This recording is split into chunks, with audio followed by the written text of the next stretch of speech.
Alright, ELD with Brainstorm MTG back. Trying something a little different here. We're doing double time, and it's going to be Elves versus I'm not sure yet. We've got a Green Sun Zenith fetching a Dryad Arbor off of basic forest, Windswept Heath, finding that basic forest. And Dylan's played some Death and Taxes, and it looks like Maverick may be the call here. He's got Mox Diamond, Cabal Pit into Dark Confidant. Bob threatening to set up a solid long game, generating some card advantage for Dylan. And going to the tank here. Looks like gonna see a glimpse of nature and try to draw some cards here. Quirion Ranger drawing a card. Gaia's Cradle is a spicy one here into Heritage Druid. And that Gaia's Cradle now going to tap for 3 mana and Nettle Sentinel. So actually Druid and Sentinel, really good start here. Gonna go down to 4 mana, cast another Sentinel.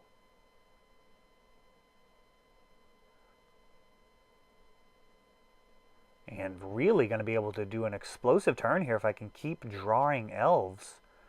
And there's 2 triggers there, Glimpse as well as the Elvish Visionaries enter the battlefield. Nettle Sentinel is untapping. We've got Deathrite Shaman. Now each one of these Elves is going to basically draw a card and then generate 3 mana. So each 1 mana elf now is going to replace itself and generate some extra mana. And now Natural Order getting rid of one of those Nettle Sentinels into Craterhoof. And that is enough for Dylan right there. So that Craterhoof going to be getting at least +7/+7. And we are on to game 2. Looks like there is Blood Moon as an option here. Of course, that would really kind of hurt both decks. Cabal Pit does raise some questions. And we'll see if those Blood Moons end up staying in or if it's all just a ploy. Blood Moon really mostly in there for the lands matchup, stopping Glacial Chasm, the combo in the lands deck itself, as well as the Tabernacle, which is such a punishing trigger versus Elves. You can just have so many guys that you work so hard to get, and they all just go away. Of course, Gaia's Cradle can counteract the Tabernacle, but that card has a big bullseye on it for a deck that is all about mana denial. So here, going into game 2, we'll see if Dylan's able to fare a little bit better against Elves. Of course, it is the type of deck where you are happy to have a Force of Will to stop that Natural Order. But there are plenty of other ways of stopping that as well, not exclusively in blue. Cards like Grafdigger's Cage, very good versus Elves. Containment Priest as well. Natural Order and Green Sun Zenith are the ways that you're generally cheating that Craterhoof into play. And taking a look at this 7, looks like it's got some lands and some green creatures.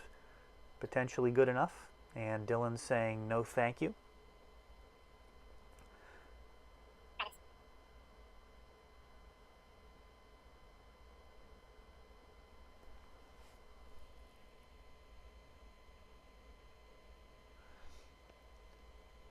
Dylan seeing 6 cards this time. And it's no good for him, so he's actually going to go to 5, putting him in a real disadvantage here. Of course, a bad 6 is rarely going to win a game, but those 5-card hands are very difficult to have work.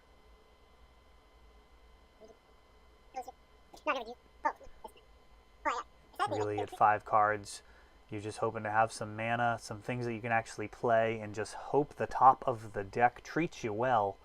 And here he is on the play, keeping that top card. Grove Mox Diamond, discarding Bayou.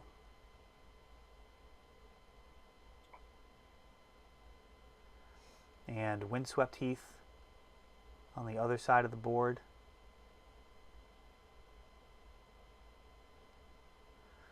And thinking about it a little bit, it does look an awful lot like Punishing Fire.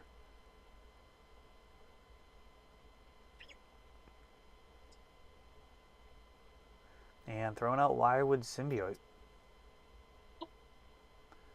So Punishing Fire not in hand apparently, but there's Gaddock Teeg, so that should shut off Natural Order and Green Sun Zenith. So again, even though Dylan doesn't have access to blue, he's been able to shut off two of the ways to get that Craterhoof in play. And there's Elvish Visionary drawing a card along with Nettle Sentinel.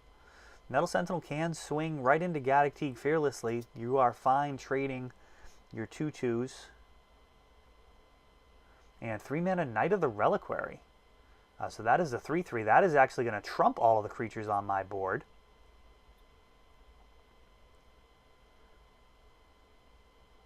And Glimpse of Nature coming out here. Fetching.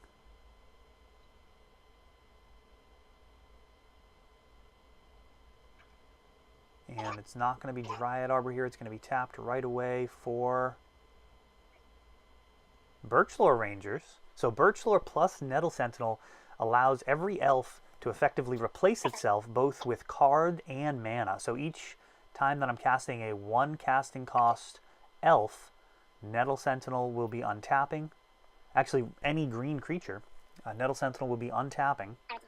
And then, of course, only elves can tap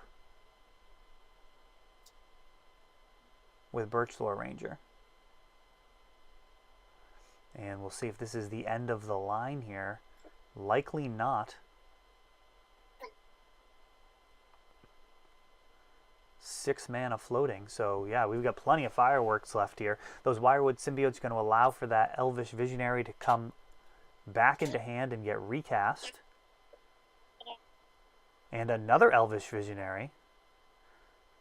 Each one of those netting cards.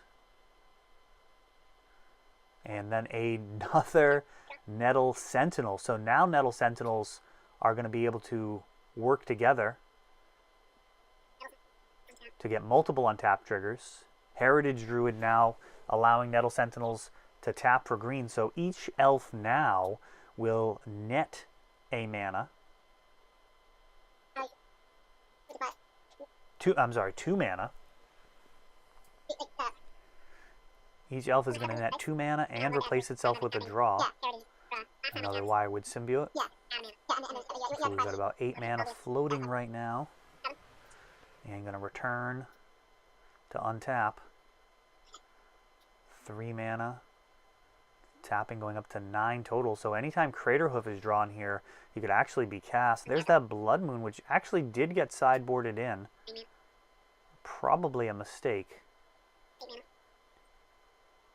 And just more Elvish Visionaries drawing a lot of cards off of that. And each one of these untaps getting more and more mana.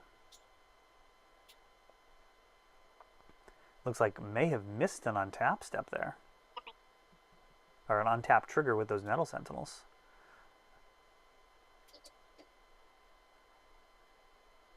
Two more cards off another Visionary.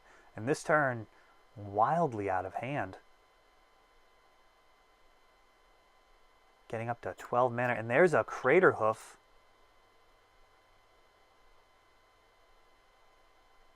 Which is very close to lethal right there.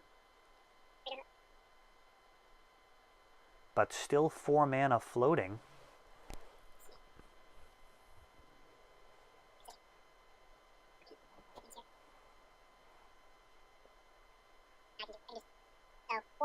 And we'll see here, return to untap for a second Craterhoof cast from hand.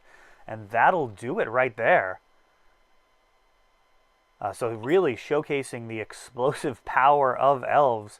Well, this was a new experiment for me here, trying to run this on double time. Let me know what you guys think. Trying to have some fun here with these videos. If this is something you enjoy, let me know in the comments. And this has been ELD with Brainstorm MTG. Thanks for watching.